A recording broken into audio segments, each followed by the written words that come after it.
Ako si Jade Buhoy, hatid sa inyo ang mga pinakamainit na balita sa bansa. Dito sa News Force. Sa ulo ng mga balita. Pagtaas ng presyo ng produktong petrolyo, epektibo na.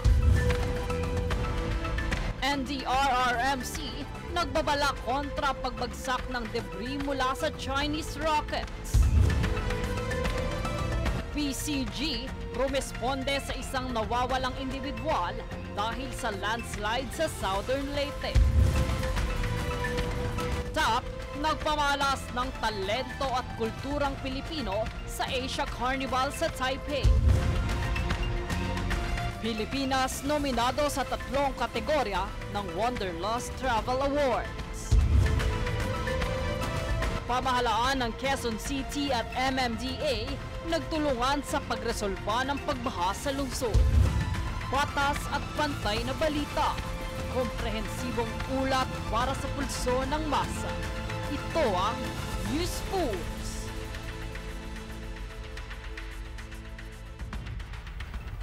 Bad news po sa mga motorista dahil magkakaroon ng dagdag presyo sa produktong petrolyo na epektibo ngayong araw ng Martes matapos ang 2 linggong rollback. Tataas ng 70 centavos kada litro ng gasolina, 80 centavos sa kada litro ng kerosene at matinding pagtaas naman sa diesel na abot sa 1 peso and 40 centavos kada litro.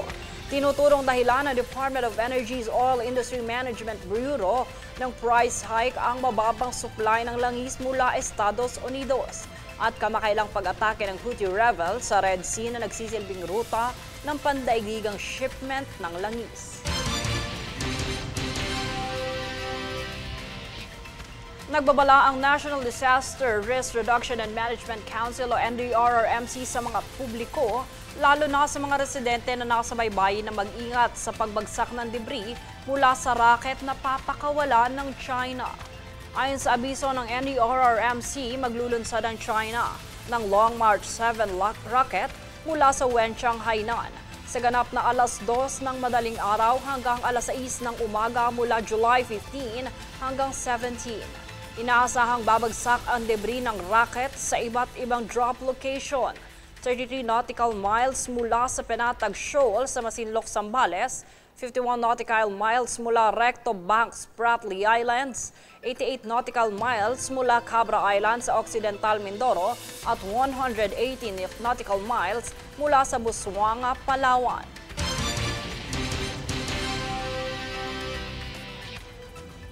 Sa pagpapatuloy ng search and retrieval operations ng mga driver kaugnay ng missing Sabongero case, inihayag ng PCG na gumagamit ng Jack Stay Search method ang mga maningisid para sa masusing paggagalugad sa ilalim ng Taal Lake. Alaman ito sa ulat ni Princess Castro.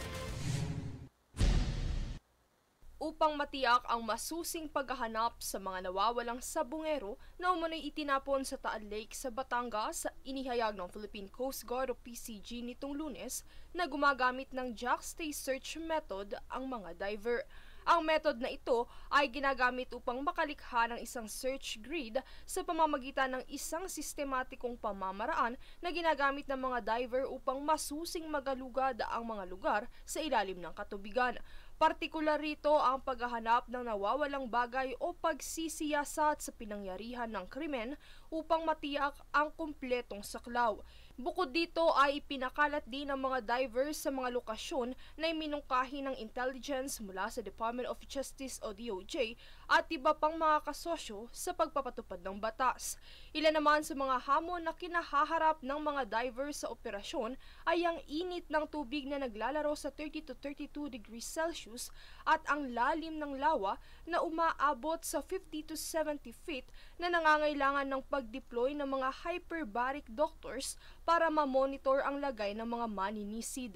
Upang makatulong naman sa paghahanap ay nakatakdang i-deploy ang remotely operated vehicle na kayang makaabot hanggang 1,000 talampakan. Samantala sa pagpapatuloy ng search and retrieval operations ay formal na nagsampa ng reklamong administratibo sa National Police Commission ang whistleblower na si Julie Patidonga na alias Totoy nitong Lunes laban sa mga pulis na sangkot umano sa kaso ng mga sabungero. Ayon kay Patidongan, nasa 30 ang hindi aktibong pulis ang sangkot sa pagkawala ng mga sabungero, habang 12 naman ang aktibo sa serbisyo, kung saan isa sa 12 ang kanyang pinangalanan.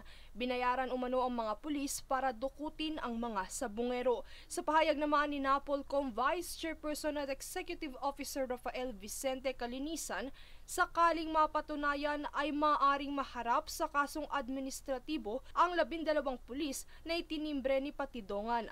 Inaasahan naman na mailabas ang desisyon sa loob ng 60 araw. Sa panig naman ni Justice Secretary Jesus Crispin Remulla, isa umano sa tinitignan ngayon ng mga investigador ay ang posibleng pagkakaugnay ng mga individual sa likod ng missing sabungero case at mga sangkot sa extrajudicial killing sa panahon ng war on drugs ng nakalipas na administrasyon.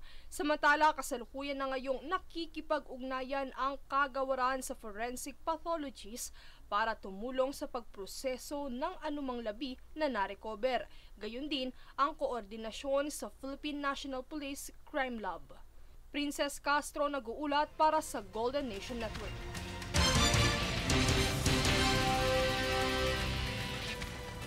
Sa kauna-unahang pagkakataon ay isasama na sa listahan ng skills competition sa 14th World Skills ASEAN Tilt ang collaborative robot o cobot system integration. Ang anunsyo ay kinumpirma ng Technical Education and Skills Development Authority o TESDA, kung saan ang makalahok sa skills area na ito ay may kaalaman sa robotics, electronics, wiring programming at troubleshooting. Samantala, nasa 300 delegates naman ang inaasahang dumalo sa kompetisyon na gaganapin sa August 26 to 28 sa World Trade Center sa Pasay City.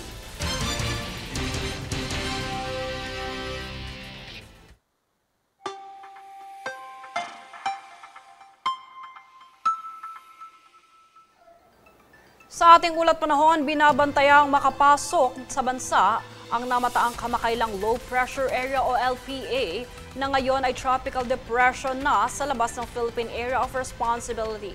Samantala, makakaranas ng maulat na panahon, kalat-kalat na pag-ulan at thunderstorm sa Western Visayas, Negros Island Region, Central Visayas, Zamboanga Peninsula, Northern Mindanao, Caraga, Davao Region, Occidental Mindoro, Romblon, Palawan, Southern Leyte, Metro Manila at natitirang bahagi ng bansa. Susunod sa News Force. Congressman Joel Chua nilinaw ang pagkakadawit sa Ginibang Barangay Hall sa Maynila.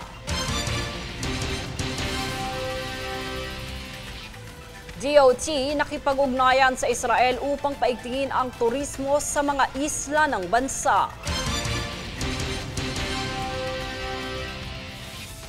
PCG rumisponde sa isang nawawalang individual dahil sa landslides sa Southern Leyte.